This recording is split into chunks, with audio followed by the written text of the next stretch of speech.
Hello students, how are you?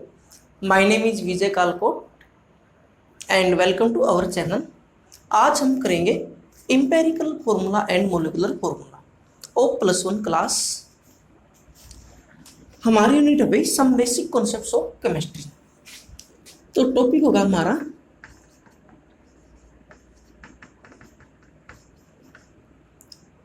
empirical formula.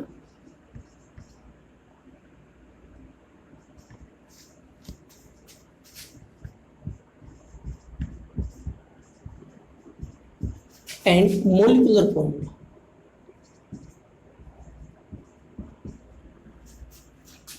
Molecular formula.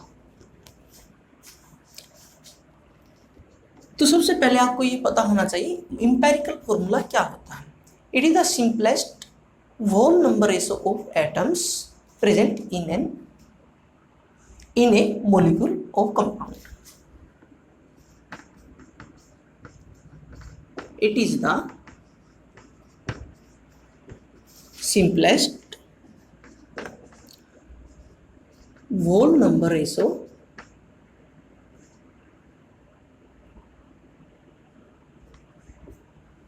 of atoms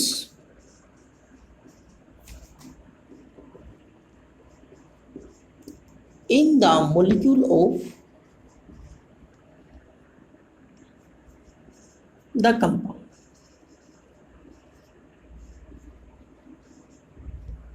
the compound. और molecular formula क्या होता है भाई? Actual number of ratio,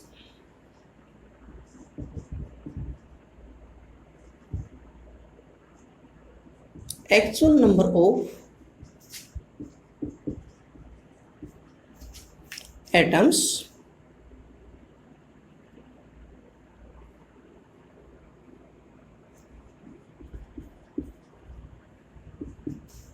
present in a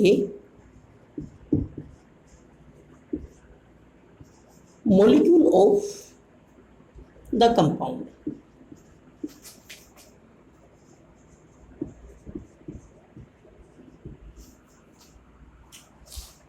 देखो यहां पर क्या होती है, सिंपलेस्ट होल नंबर रेशो होती है किसकी?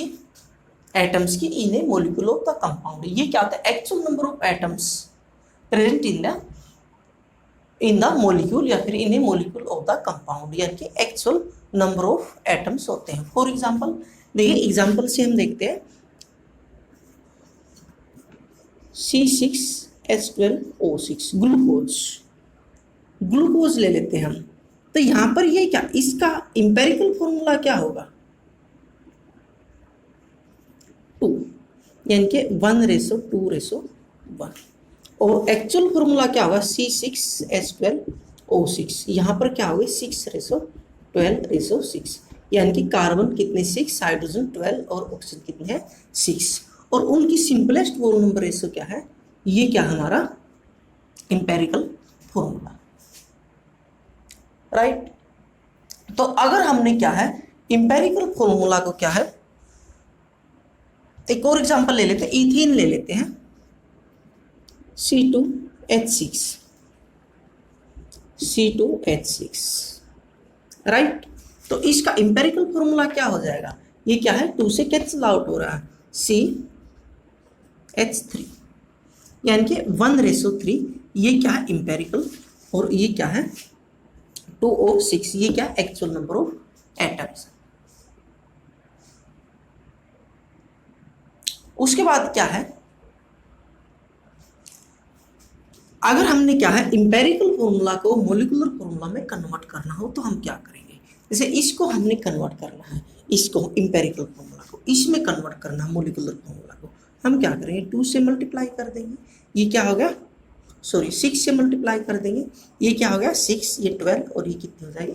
6। अगर हमने इसको इसमें कन्वर्ट करना तो हम किससे कर देंगे? 2 से मल्टीप्लाई कर देंगे, यानी किसी एक नंबर से मल्टीप्लाई हम करेंगे। तो ये नंबर क्या है? ये नंबर क्या भाई? 2 भी हो सकता है, 6 भी हो सकता है, कुछ भी हो सकता है। ये क्या है? Natural integer. तो इसको हम n कह देते हैं, n। तो हमारा क्या बन गया यहाँ पर? Empirical formula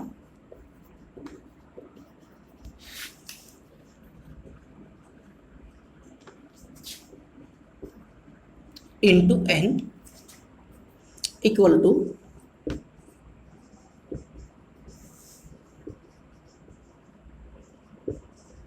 molecular formula, equal to molecular formula,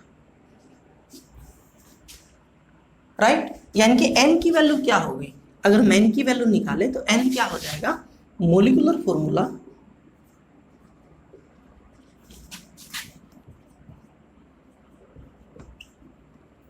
bye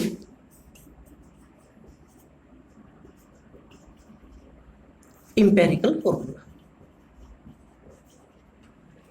empirical formula. तो यहां पर देखो ये क्या है, रिलेशन बन गई किस किस के बीच में, मोलिकुलर फॉर्मूला और क्या है, इंपेरिकल फॉर्मूला। तो यहां पर क्या है, इनकी क्या है, इंपेरिकल फॉर्मूला मास और मोलिकुलर फॉर्मूला मास में भी कुछ ना कुछ रिलेशन बनेगी। हम एक बार देख लेते हैं। अगर क्या है, मैं इंपेरिकल फॉर्मूला का मास निकालूं तो कार्बन का कितना होगा 12 प्लस हाइड्रोजन का कितना होगा 1 3 जा 3, तो टोटल कितना होगा 15, राइट। इसका कितना हो गया एक्चुअल वाले का 24 प्लस 6 यानी कि 30 हो गया। ये क्या है, इंपेरिकल फॉर्मूला मास और इट इज मोलिकुलर फॉर्मूला मास। ये क्या है, मोलिकुलर फॉर्मूला मास या फिर क्या मोलिकुलर मास आप इसको कह सकते हो, और ग्राम लगा दोगे तो क्या मोलर मास हो जाएगा। तो इसके बीच में भी हम रिलेशन निकाले तो हमने क्या है, इसको इक्वल करेंगे तो 2 से मल्टीप्लाई करना होगा, यानी कि किसी न किसी इंटीजर से हमने इसको मल्टीप्लाई करना होगा। अगर इसका ग्लूकोज का निकाले, कार्बन का कितना होगा 12 प्लस 2 डबल है प्लस 16, तो ये कितना हो गया, यानी कि 30, राइट। अगर मैं इसका निकालूं तो कितना हो जाएगा 12 6 जा 72 प्लस 12 प्लस 16 6 जा 96, यानी कि कितना हो जाएगा 180। तो अगर ये इक्वल करना है तो हम इसको किसे 6 से मल्टीप्लाई करेंगे, यानी कि n नंबर से मल्टीप्लाई करेंगे। तो यहाँ पर क्या स्टूडेंट्स, इनके बीच भी रिलेशन बन जाती है। किस किस के बीच रिलेशन बन जाती है,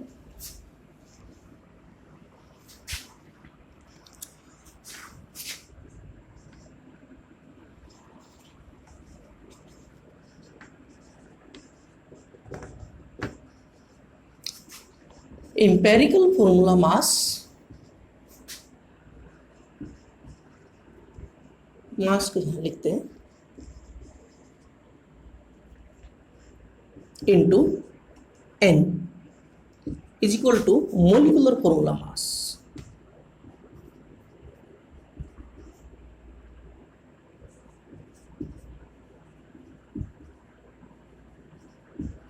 या फिर क्या है, मोलिकुलर मास हम इसको कह सकते हैं। तो यहां पर हम क्या n की वैल्यू निकालेंगे तो क्या हो जाएगा,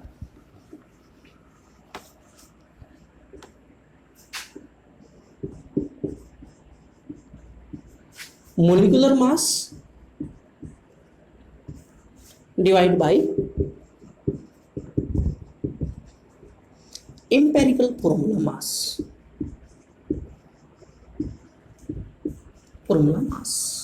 यानी कि ये क्या हमारी n की वैल्यू हो जाएगी। n क्या है, ये क्या है, नेचुरल इंटीजर है भाई। n क्या हो सकता है 1 2 3 एटसेट्रा, कुछ भी हो सकता है n की वैल्यू, यानी कि कोई ना कोई एक नंबर है। नंबर ऑफ मोल्स नहीं है ये, n है क्या है, नंबर नेचुरल इंटीजर, राइट। तो अब हम क्वेश्चन देखते हैं, यानी कि किस तरह से क्वेश्चन इसके ऊपर आ सकता है। तो एक क्वेश्चन इसके ऊपर क्या हम सोल्व करके देखते हैं, यानी कि इंपेरिकल फॉर्मूला हम कैसे लिख सकते हैं।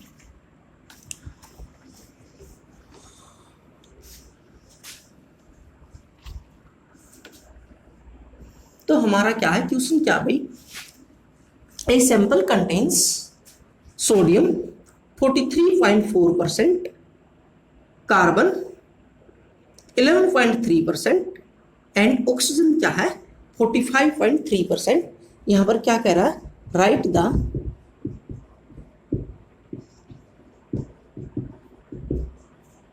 Empirical formula, empirical formula. तो देखिए स्टूडेंट्स, इसके लिए क्या है, बहुत सिंपल वे में एक ही बार समझ लो। हम क्या लिखेंगे, एलिमेंट्स, जो एलिमेंट यूज हो रहे हैं वो। उसके बाद क्या है, हम क्या निकाल देखेंगे, जो ये परसेंटेज है इसको क्या है हम मास में कन्वर्ट कर लेते हैं, मास परसेंटेज बोलते हैं इसको। अगर क्या है परसेंटेज मतलब 100 में से, अगर इस पूरे कंपाउंड्स का मास, यानी कि ये कंपाउंड्स का एक मॉलिक्यूल होगा, इसका मास क्या है 100 ग्राम है, तो उसमें से क्या होगा 43.4 ग्राम किसका मास हो जाएगा, सोडियम का, और इतने ग्राम क्या है कार्बन, और इतने ग्राम क्या है ऑक्सीजन हो जाएगी। तो हम क्या, अगर मास परसेंटेज निकालेंगे तो हम यहाँ लिख देते हैं मास परसेंटेज, यानी कि 100 में से मास, अगर सैंपल का मास क्या 100 ग्राम है तो हम क्या है उसकी परसेंटेज कितनी होगी यहाँ पर। उसके बाद हम कैलकुलेट देखेंगे एटॉमिक नंबर, और उसके बाद क्या हम नंबर ऑफ मोल्स बना लेंगे, भाई उस एटम के कितने मोल हैं, नंबर ऑफ मोल्स, यानी कि मोल्स में कन्वर्ट कर लेंगे हम इसको मोल्स में। उसके बाद क्या करेंगे हम सिंपल रेशो, यानी कि उस मोल को किस में कन्वर्ट कर लेंगे, सिंपल रेशो। अगर सिंपल रेशो नहीं आ रही है तो हम क्या है एक पॉइंट और बनाएंगे और उसको बोलेंगे सिंपलेस्ट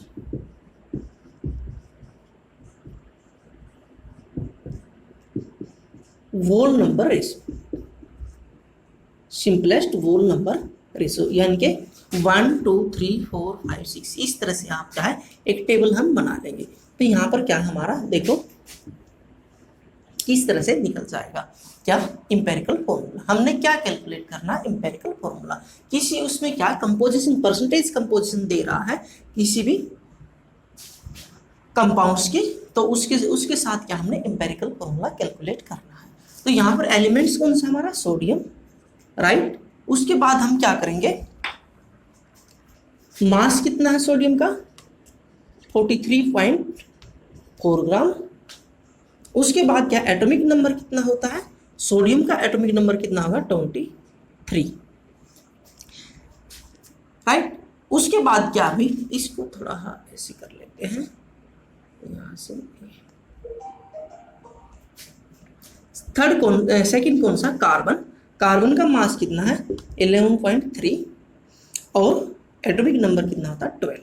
उसके बाद क्या है ऑक्सीजन, ऑक्सीजन का एटॉमिक मास कितना भाई, सॉरी मास कितना है 45.3, ठीक है, ये हम ग्राम में ले लेंगे।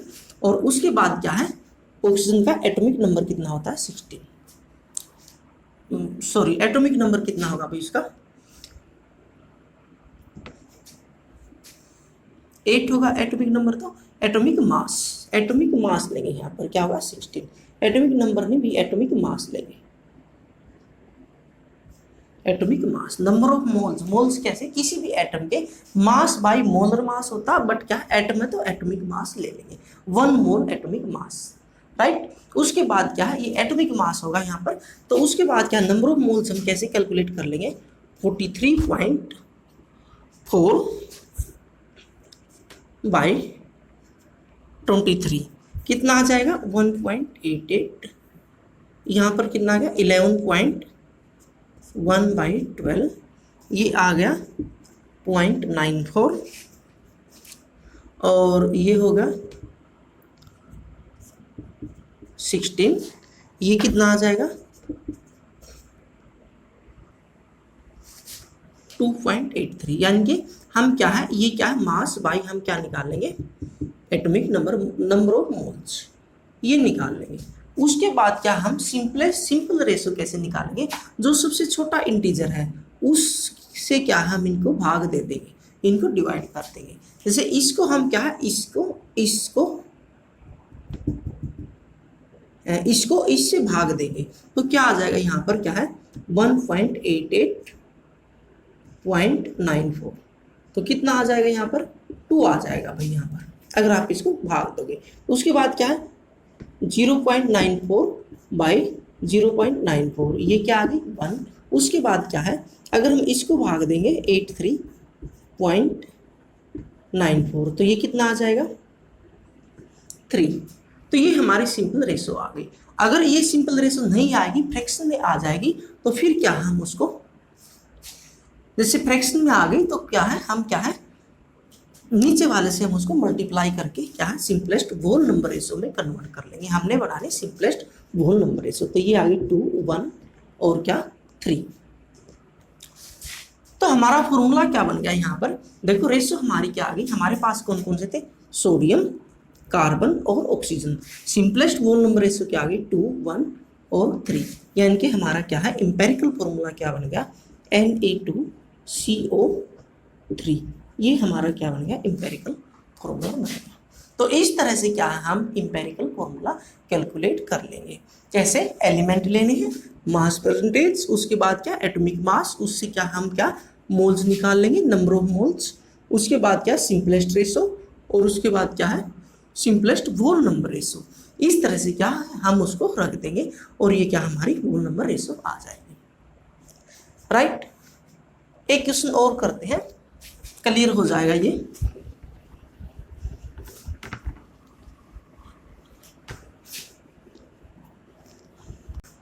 क्वेश्चन क्या भाई, what is the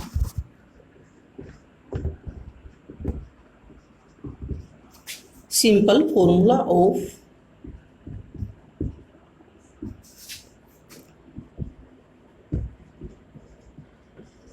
compound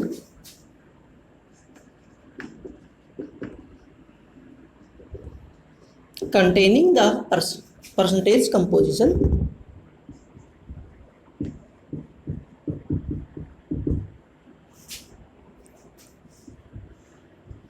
carbon 80%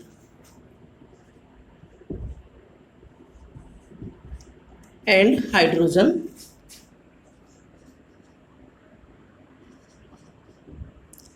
20%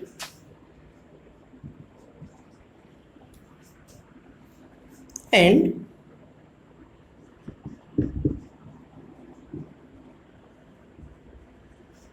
molecular mass is 30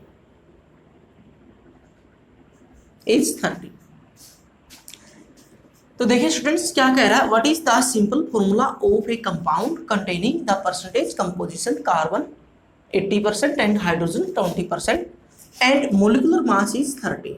तो हम यहाँ पर क्या करेंगे, हमने क्या निकालना है फॉर्मूला, सिंपल फॉर्मूला कैलकुलेट करना है।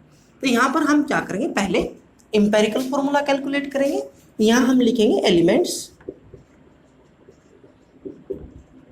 यहाँ क्या लिखेंगे mass percentage,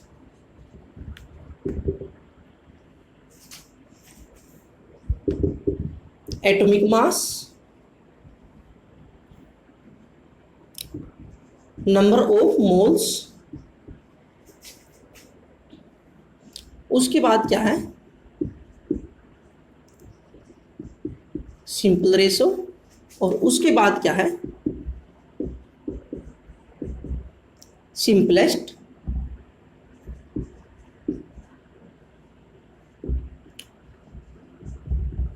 whole number ratio. तो हमारे पास कौन कौन से एलिमेंट है, कार्बन, मास परसेंटेज कितनी है 80, एटॉमिक मास कितना होगा भाई यहाँ पर, एटॉमिक मास 12। तो यहाँ पर क्या स्टूडेंट्स इसका क्या आ जाएगा, यहाँ पर नंबर ऑफ मोल्स 80/12 क्रॉस होके 6.66 समथिंग ऐसे आ जाएगा। उसके बाद क्या है, यस सिंपल रेशो दोनों की निकालेंगे। सेकंड क्या हमारा हाइड्रोजन परसेंटेज 20, मास परसेंटेज 20 है यहाँ पर। एटॉमिक मास क्या होगा भाई हाइड्रोजन का 1, और क्या है ये कितना आ गया 20/1 यानी कि 20। तो सिंपल रेशो कैसे निकलेगी, इसका जो छोटा स्मॉलेस्ट नंबर है उससे हम क्या है लार्जेस्ट को क्या करेंगे डिवाइड कर देंगे। तो यहाँ पर इसको डिवाइड करेंगे, ये आ जाएगा यानी कि सॉरी इसको इसी से करेंगे यहाँ पर 6.66, 6.66 ये तो आ गई 1, और फिर इसको करेंगे 20/6.66, ये आ जाएगी भाई अप्रोक्सीमेट 3, अप्रोक्सीमेट आएगी, अप्रोक्सीमेटली लेंगे तो सिंपलेस्ट रेशो यही हो जाएगी 1:3। हमारा फॉर्मूला क्या हो गया, इंपेरिकल फॉर्मूला क्या हो गया,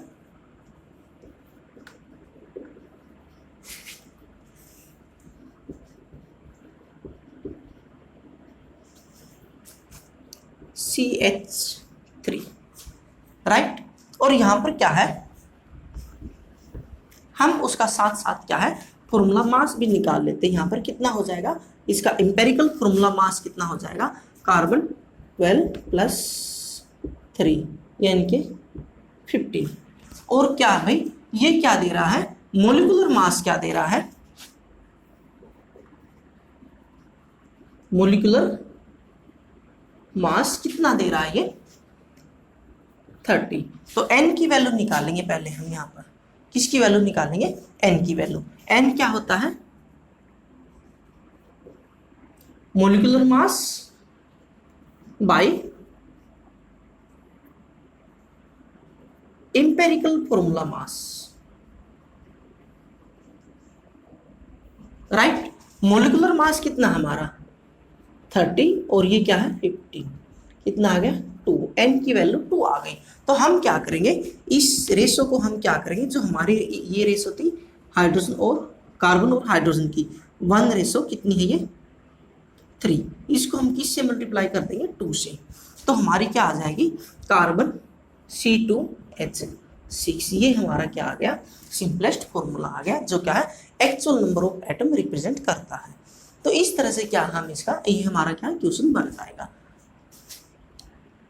देखिए क्या करना है, हमने एलिमेंट सबसे पहले क्या है नंबर ऑफ मोल्स निकाल लेने हैं, यानी कि जो परसेंटेज दे रहा है उसको हम क्या है परसेंटेज मास मान लेंगे, और क्या हम एटॉमिक मास से डिवाइड करके नंबर ऑफ मोल्स निकाल लेंगे, फिर हम क्या सिंपल रेशो बनाएंगे, फिर क्या सिंपलेस्ट रेशो, उससे हमारा इंपेरिकल फॉर्मूला आ जाएगा। तो उसके बाद हम क्या है, ये हमने क्या इंपेरिकल फॉर्मूला मास निकाल लिया, उसके बाद क्या है मोलिकुलर मास ये दे ही रहा है, तो वहां पर क्या करेंगे n की वैल्यू निकालेंगे। n की वैल्यू कैसे निकलेगी, molar mass by empirical formula mass 2 आ गई। तो फिर क्या है, जो हमारी इंपेरिकल फॉर्मूला है उसको हम क्या उससे n से मल्टीप्लाई कर देंगे, तो क्या आ जाएगा हमारा मोलिकुलर फॉर्मूला आ जाएगा। तो राइट, तो एक क्वेश्चन और देख लेते हैं हम कैसे दे सकता है।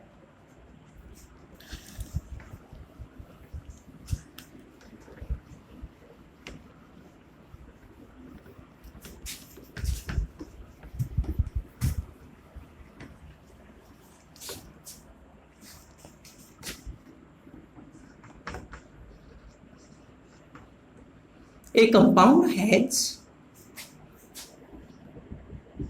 vapor density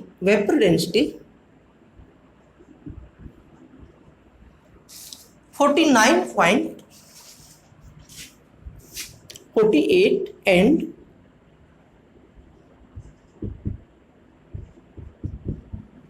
empirical formula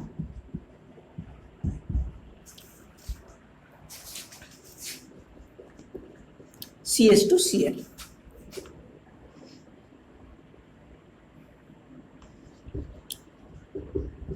What is molecular formula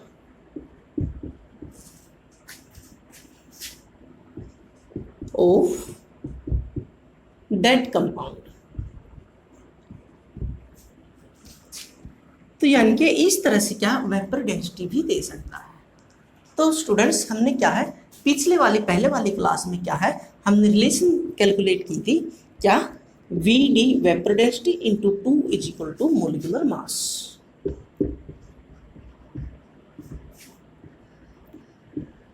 molecular mass ये हमने क्या है इससे पहले वाले लेक्चर में ही ये क्या है हमने वहां पर एक्सप्लेन किया था वेपर डेंसिटी। अगर आपने वो नहीं देखा है तो एक बार उसको देख लीजिए। तो यहाँ पर क्या भाई वेपर डेंसिटी कितनी दे रहा है 94.8 इंटू 2, ये क्या है इसको हम क्या है मल्टीप्लाई कर देंगे, ये क्या आ जाएगा हमारा मोलिकुलर मास। तो कर दो भाई 6 हो गया, 9 हो गया, उसके बाद क्या है 8 हो गया, 9 हो गया, राइट। ये हमारा क्या हो गया मोलिकुलर मास।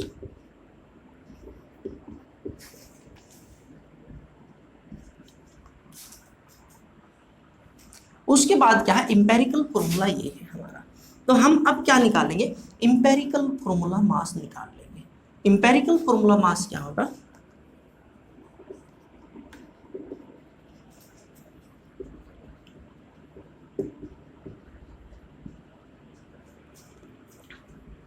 कार्बन का 12 प्लस हाइड्रोजन तो हमें 2 प्लस क्लोरीन का कितना होगा,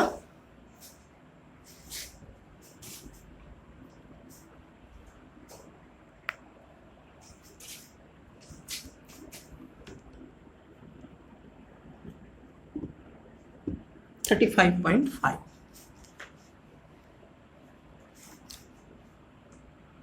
तो स्टूडेंट्स इनको ऐड कर देंगे हम, ये कितना आ जाएगा, यानी कि 35 और क्या है 47, 49.5, 49.5।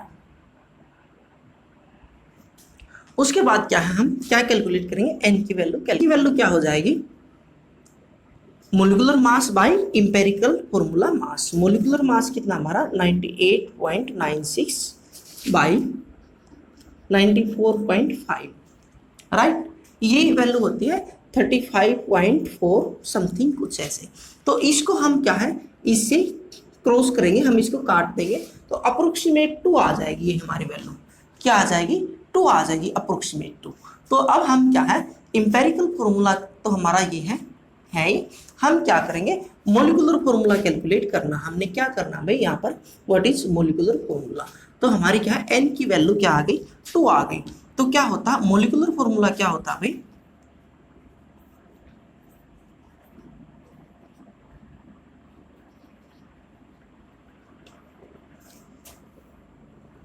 एन इंटू इंपेरिकल फॉर्मूला, और यहाँ पर n की वैल्यू 2 आ गई और इंटू इंपेरिकल फॉर्मूला क्या है जो रेशो थी हमारी जो क्या है 1:2, 1:2:1। तो हम इसको डिवाइड कर मल्टीप्लाई कर देंगे तो ये कितनी हो जाएगी 2:4:2, यानी कि हमारा क्या बन गया C2H4Cl2। ये हमारा क्या है मोलिकुलर फॉर्मूला बन गया यहाँ पर। इस तरह से हम क्या है मोलिकुलर फॉर्मूला कैलकुलेट कर लेंगे। तो चलिए स्टूडेंट्स एक थोड़ा इससे अच्छे लेवल का क्वेश्चन ले लेते हैं।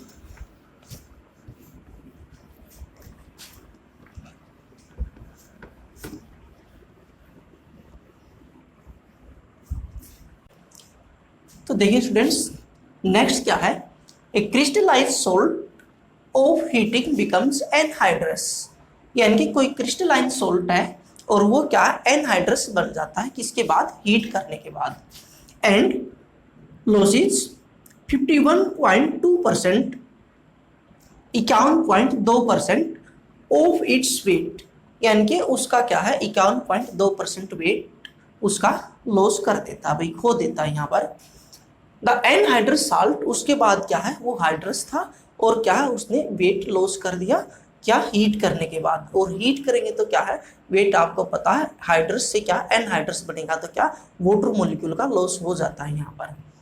The anhydrous salt has 20% magnesium, 26.66% sulphur और 53.33% ऑक्सीजन, एंड ऑक्सीजन लिखेंगे मॉलिक्यूल नहीं, एंड मॉलिक्यूलर मास 120।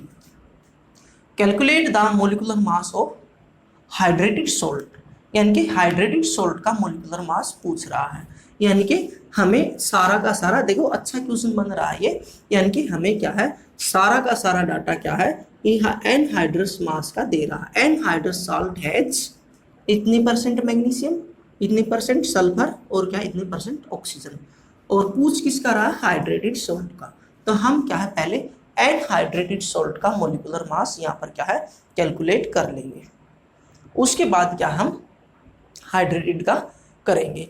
तो एनहाइड्रेटेड का कैसे करेंगे, सबसे पहले हम क्या है इंपेरिकल फॉर्मूला, फिर क्या है हम मोलिकुलर फॉर्मूला निकाल लेंगे और उससे क्या हम क्या है मोलिकुलर मास कैलकुलेट कर लेंगे उसी मेथड से।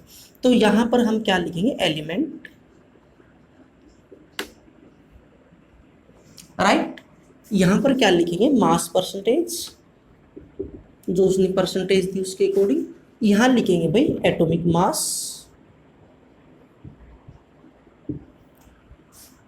यहाँ क्या लिखेंगे मोल्स, नंबर ऑफ मोल्स लिखेंगे। यहाँ क्या लिखेंगे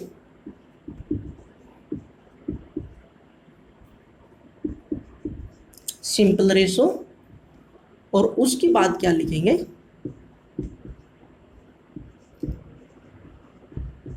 सिंपलेस्ट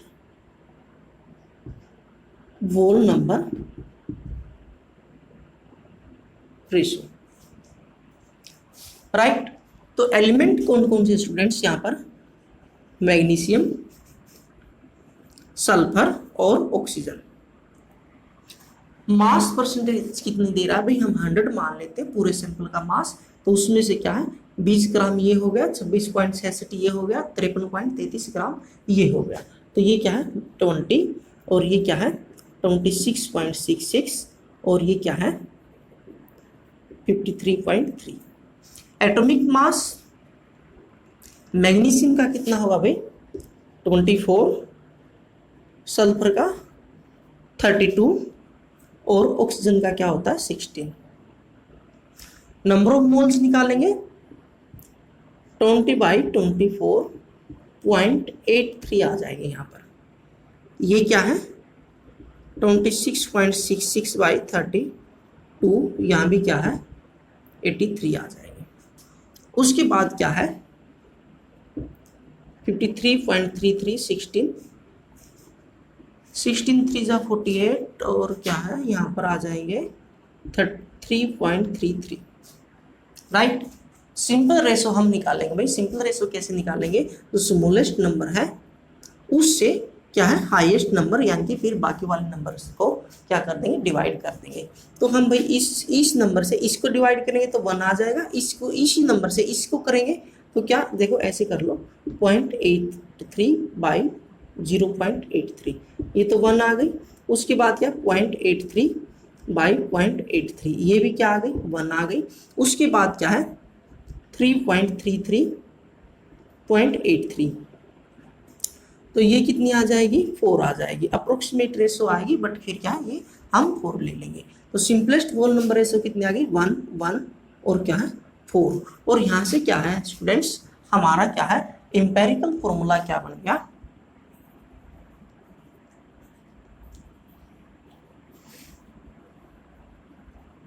एम्पेरिकल फॉर्मूला क्या होगा, मैग्नीशियम 1 है भाई, हम लिखेंगे Mg, सल्फर हमारा 1 है 1 लिखेंगे, ऑक्सीजन 4 है, तो ये क्या बन गया भाई मैग्नीशियम सल्फेट MgSO4, राइट। और यहीं पर हम क्या है एम्पेरिकल फॉर्मूला मास निकाल लेंगे, यानी कि n की वैल्यू निकालनी है हमने। n की वैल्यू क्या हो जाएगी, n की वैल्यू क्या होती है भाई molecular mass by empirical formula mass, right. Molecular mass कितना दे रहा है ये 120, वो देखो कितना है 120। और क्या एम्पेरिकल फॉर्मूला मास हम कैलकुलेट कर लेंगे भाई, देखो मैग्नीशियम का 24 प्लस सल्फर का कितना है 32 और उसके बाद क्या है ऑक्सीजन का कितना होगा भाई 4 है, O4 है, तो 16 4 जा कितना हो जाएगा 64, ये कितना होगा 4 और 4 8 और 2 0 और उसके बाद कितना हो गया 6 और 6, ये तो क्या हो गया 120 ही हो गया। तो ये कितना हो गया 120, तो यहाँ पर n की वैल्यू कितनी है 1 आ गई, ठीक है। तो यहाँ पर क्या है इसलिए क्या है हमने क्या है मोलिकुलर फॉर्मूला भी क्या आ जाएगा हमारा मोलिकुलर फॉर्मूला,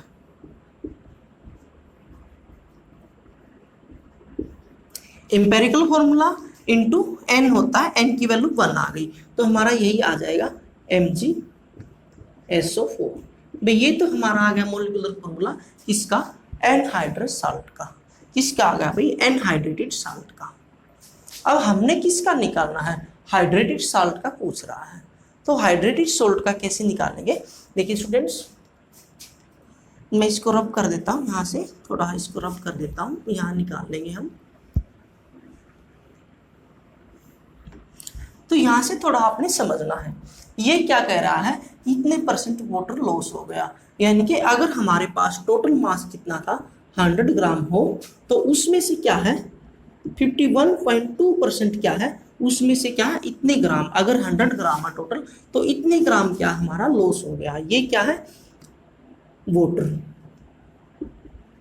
राइट। उसके बाद क्या है, बच क्या गया, कितना बच गया, इसमें से माइनस करेंगे तो क्या होगा 48.8 ग्राम, ठीक है। ये क्या है हमारा सोल्ट बच गया, सोल्ट। अगर हम ये क्या लेट कर लेते 100 ग्राम है तो ये सोल्ट आ गया, राइट। अब इसकी वैल्यू आपके पास आ गई, एक्चुअल वैल्यू कितनी है इसकी वैल्यू, ठीक है, कितनी आ गई इसकी, जो सोल्ट है हमारा क्या आ गया MgSO4, और उसकी वैल्यू क्या है हमारी, मास की वैल्यू हमारी 120 यहाँ पर क्या है आ गई हमारी, यानी कि क्या है मोलिकुलर मास निकालेंगे, मोलिकुलर मास की वैल्यू क्या है ये 120 ही है, यानी कि 40, और इसकी वैल्यू निकाल लेंगे हम वाटर की, यानी कि इसका मास निकाल लेंगे। अगर क्या है अज्यूम किया हुआ मास हमारा 48.8 ग्राम है किसका, सोल्ट का, तो एक्चुअल वैल्यू कितनी यूनिटरी मेथड से निकालेंगे 120 ग्राम, राइट। अगर हमारी वाटर की अज्यूम की हुई कितनी है 51.2 ग्राम है, तो क्या है एक्चुअल कितनी हो जाएगी 120 बाई ये हो जाएगी इंटू 51.2 हो जाएगी, राइट। इसको आप सोल्व कर देना, इसको सोल्व करोगे तो क्या आ जाएगी 125.9 ग्राम, यानी कि ये क्या है मेजरमेंट एरर होती है यहाँ पर, तो यहाँ पर क्या है हम कितना ले लेंगे 126 ग्राम, यानी कि इतने ग्राम हमारे पास क्या है वाटर था, जो क्या है क्या हो गया उसने लॉस कर दिया, यानी कि वो खो दिया, राइट। तो अब हमने क्या हाइड्रेटेड का निकालना है, तो एनहाइड्रेटेड का आ गया। हाइड्रेटेड का कब होगा, जब हम क्या है number of moles of water add कर देंगे, तो ये हमारे पास क्या है वाटर का मास आ गया अभी, ठीक है। अगर इतने ग्राम क्या है H2O, तो ये क्या हमारा वाटर का मास आ गया, राइट। उसके बाद हमने क्या करना है नंबर ऑफ मोल्स निकालेंगे, मास बाय मोलर मास होता है, ये कितना 126 मास आ गया, मोलर मास कितना आ गया वाटर का 18, तो ये कितना आ गया 7 आ गया, राइट। तो हम हमारा क्या हो जाएगा भाई molecular mass of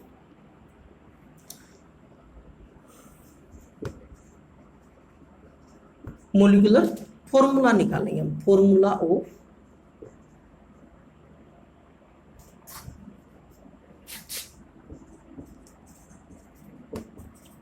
hydrated salt, क्या हो गया यहाँ पर MgSO4 7H2O, क्योंकि 7 किसके वाटर के मॉलिक्यूल ऐड कर देंगे हम इसको, यानी कि एनहाइड्रेटेड से हाइड्रेटेड बना देंगे, तो क्या होगा एनहाइड्रेटेड फॉर्मूला मोलिकुलर फॉर्मूला ये होगा, यानी कि हमने क्या है वाटर के मॉलिक्यूल जो क्या है खो गए थे उड़ गए थे वो भी हमने क्या ऐड कर देने यहाँ पर, ठीक है। नंबर ऑफ मोल्स कैसे निकालते हैं, मास बाय मोलर मास, इससे हम क्या है मास ऑफ वाटर निकाल लेंगे, और यहाँ से क्या number of moles of water निकाल लेंगे, और वो क्या उसमें क्या है ऐड कर देंगे, क्या हाइड्रेटेड सॉल्ट बन जाएगा। तो स्टूडेंट्स यही बस आज इतना ही करेंगे, आज का लेक्चर इतना ही है, और क्या है तब तक क्या है आप इसकी स्टडी कीजिए, रिवाइज कीजिए, और क्या है कोई डाउट्स हो तो कमेंट सेक्शन में आप उसको कमेंट कर सकते हैं, और उसके बाद क्या है चैनल को सब्सक्राइब, लाइक और शेयर करना। Thank you.